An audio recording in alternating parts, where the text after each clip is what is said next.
The golden age of the silver screen is long past, replaced by television and new media. But during the heyday of cinema, gigantic oil-painted copies of movie posters were some of the most eye-grabbing ads on Taiwan streets. Now, only one cinema in Tainan still displays such paintings, and only one man still makes a living from creating them. Let's meet the last outdoor movie advertisement painter in Taiwan, who, after 40 years in the business, says he'll paint until his eyes can no longer see. Our Sunday special report.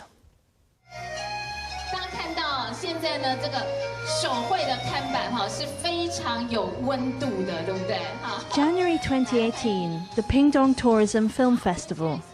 The county government highlighted more than 4 decades of work by Yan Jhen-fa, Taiwan's last cinema poster painter. 它密密麻麻，很高难度啊，这张也算高难度一张啊。你看，我是把它缩小，就比较没有那么看头。如果6块或很大，它就比较有看头。The artist shows reporters his life's work, a stroll back in time through cinematic history. 其实这几十年来，他对电影的贡献是非常大的。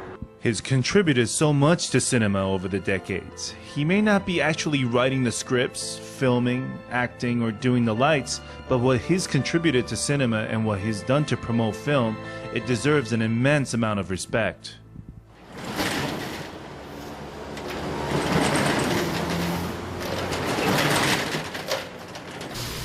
Yan drags a poster larger than himself out of his studio. Now the only movie theatre poster painter still working in Taiwan, he produces larger-than-life oil paintings for the Chuan Mei Theatre in Tainan. When I was in elementary school, 3rd grade, I saw the pictures in the cinema listings in the newspaper, and one day I started to copy them. I did quite a good copy. I asked my neighbor, "Is there anyone in Tainan teaching movie poster painting?" He told me, yes, there is. Yan entered the industry in the 70s, the golden age of kung fu movies. It was also a boom time for Taiwan's cinemas. Statistics from the period say there were over 700 across the country.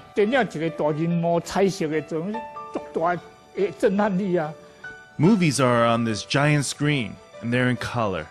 They have a massive impact. Nothing else can reach you in the same way. So movies were really important sources of inspiration for everybody. There were great crowds outside the theaters.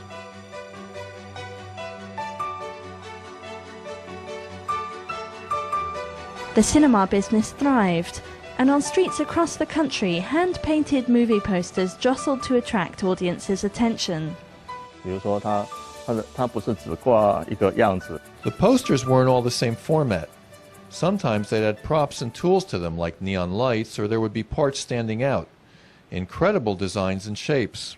At the peak of cinema's dominance, Yan painted between 100 and 200 posters a month, earning a handsome income.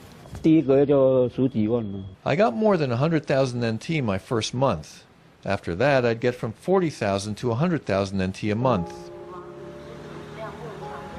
In the 1980s, VCR machines started to enter Taiwanese homes, and that, along with the rise of movie theatre chains, forced many old cinemas to shut their doors. Those that survived abandoned the tradition of hand-painted movie posters until the only place they could still be found was Tainan's Chuan Mei Theatre. A crisis is a chance to do something new. These posters became our unique selling point. If we'd taken them down, we'd actually be shooting ourselves in the foot. We may be kind of conservative and traditional, but at least through that we actually preserve a little bit of our culture. But while Chuan Mei stayed faithful to the tradition, Yan still struggled to make ends meet with only one venue for his work.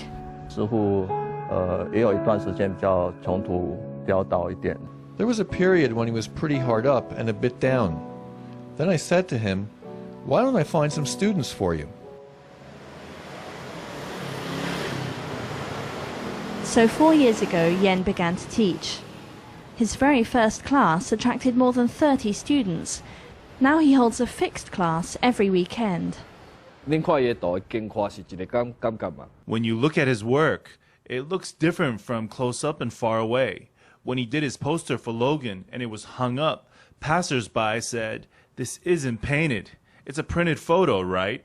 Painting during the week and teaching at the weekend, it's a tiring schedule. Yan loves to pass his knowledge on to his apprentices. But a lifetime of painting has exacted a punishing toll on his eyesight. Many years ago, he went blind in one eye.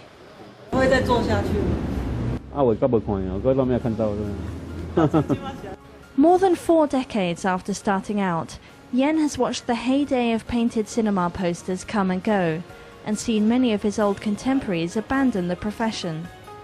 But through it all, he's kept at it, never wavering from his childhood dream of painting the silver screen onto the canvas. He says he'll paint until his eyes give up, a show of will explaining why he's the most dedicated movie lover of his generation of painters.